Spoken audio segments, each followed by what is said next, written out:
Hello दोस्तों, स्वागत है फिर एक नई वीडियो के साथ। आज हम देखने वाले हैं पॉलिटिकल साइंस MJ14 जो सेमेस्टर 6 का पेपर है। जो ये वायरल क्वेश्चंस पेपर है, जो डिट्टो आपके एग्ज़ाम में इसी प्रकार के क्वेश्चंस आएंगे। तो एग्ज़ाम से पहले आप इसे ज़रूर देख लीजिएगा। ये क्या है, MJ14 का पेपर है और पॉलिटिकल साइंस है। ये 3 घंटा का एग्ज़ाम होता है और 75 मार्क्स के आपके पूछे जाएंगे। ये डिट्टो आपके क्वेश्चन पेपर में इस प्रकार के क्वेश्चन आ सकते हैं, तो इसीलिए आप पूरा अंत तक देखिएगा और अपने दोस्तों तक भी शेयर कर दीजिएगा ताकि उनका भी मिस ना हो। लास्ट टाइम है और लास्ट समय है, देख लीजिएगा। तो एग्ज़ाम जाते से पहले इसको एक बार अपने दोस्तों तक भी शेयर कर दीजिएगा और अगर अच्छा लगेगा तो अपने हमारे चैनल को सब्सक्राइब भी कर दीजिएगा और लाइक करने ना भूलिएगा। तो चलिए स्टार्ट करते हैं। ग्रुप ए में आपको 5 मार्क्स के क्वेश्चन पूछे जाएंगे, जो कि क्या वेरी शॉर्ट आंसर होगा। ये वेरी शॉर्ट आंसर होगा और ये आपको एक पहला प्रश्न है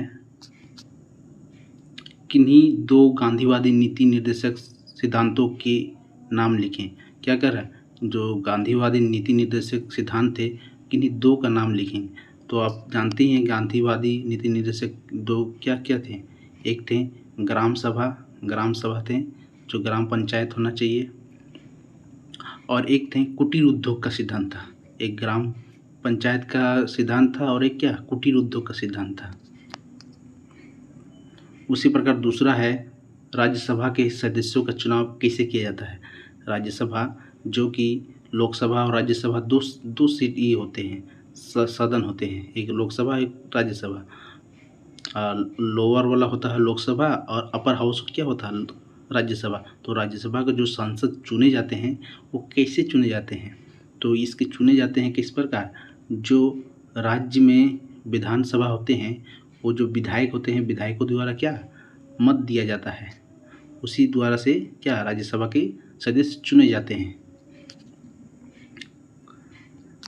सी नंबर है राष्ट्रपति का चुनाव किस प्रणाली द्वारा होता है। तो आपको शॉर्ट में लिखना है तो आप ऐसे लिख सकते हैं, राष्ट्रपति का चुनाव एकल्य समकरण प्रणाली द्वारा चुने जाते हैं। और इसको अगर जानना है तो जैसे कि लोकसभा में जो सांसद होते हैं और जो विधानसभा में जो विधायक होते हैं उनके द्वारा क्या होता है, मत दिया जाता है। किसके लिए, राष्ट्रपति चुनाव के लिए कौन मत देते हैं, वो देते हैं। मगर इसमें लोगों का मत नहीं चुना जाता है, लोगों द्वारा मत दिया जाता है, राष्ट्रपति में नहीं दिया जाता है। इसलिए हम इसको क्या करते हैं, अप्रत्यक्ष मतदान भी करते हैं। डी नंबर क्वेश्चन से कि भारत का सर्वोच्च न्यायालय कहाँ स्थित है। जो भारत का सुप्रीम कोर्ट है वो कहाँ स्थित है, तो ये नई दिल्ली में स्थित है।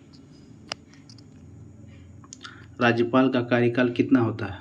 किसी भी राज्य में क्या करते हैं, मुख्यमंत्री की जो शपथ दिलाते हैं वो क्या है, एक राज्यपाल है। राज्यपाल किसके द्वारा नियुक्त किया जाता है, ये राष्ट्रपति द्वारा नियुक्त किए जाते हैं। हर एक राज्य के एक राज्यपाल जरूर होंगे और ये मुख्यमंत्री शपथ भी दिलाएंगे और जो इस्तीफा भी ले सकते हैं, राज्यपाल ही करते हैं। तो राज्यपाल का कितना कार्यकाल होता है, तो ये 5 वर्ष का होता है इनका कार्यकाल।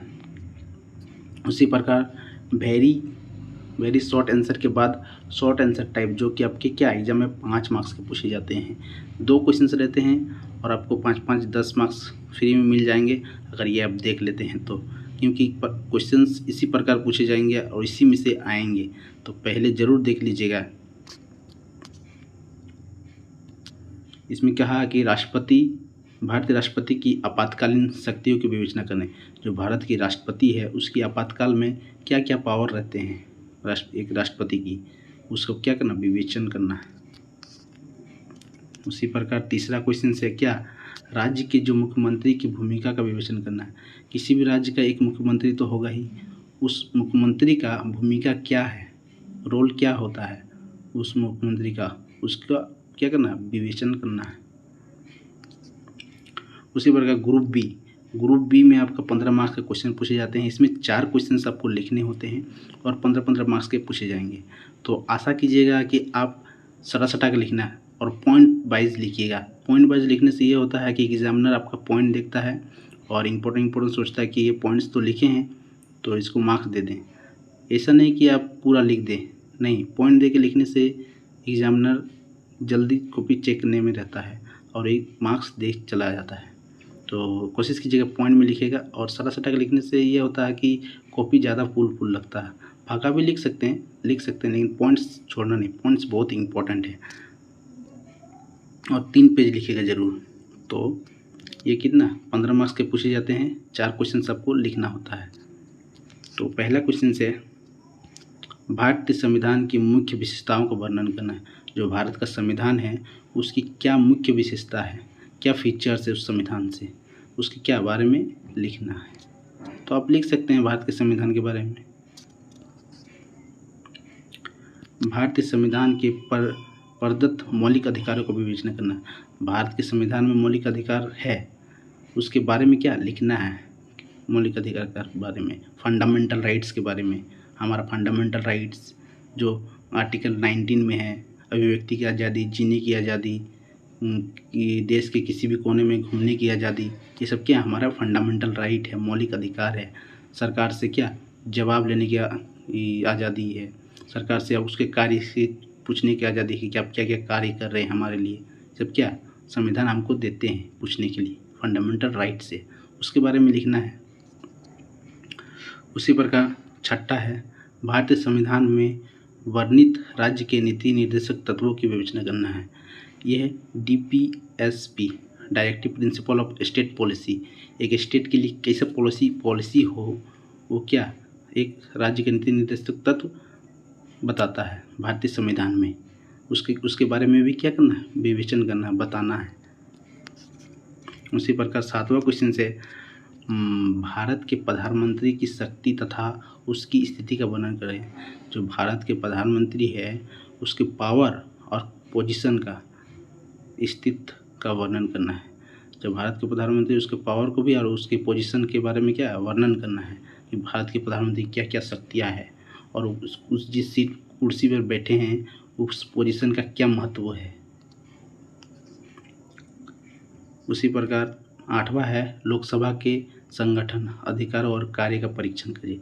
लोकसभा जानते हैं, लोकसभा द्वारा ही सांसद किसे चुना जाता है, सांसद चुन के जो बैठते हैं वो कहाँ लोकसभा में बैठते हैं और जनता के द्वारा कार्य करते हैं।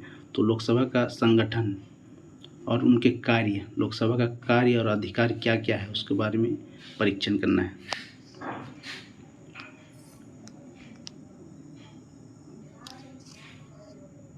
उसी प्रकार 9वां क्वेश्चन से भारत के सर्वोच्च न्यायालय के संगठन, अधिकारों और कार्य का वर्णन करना है।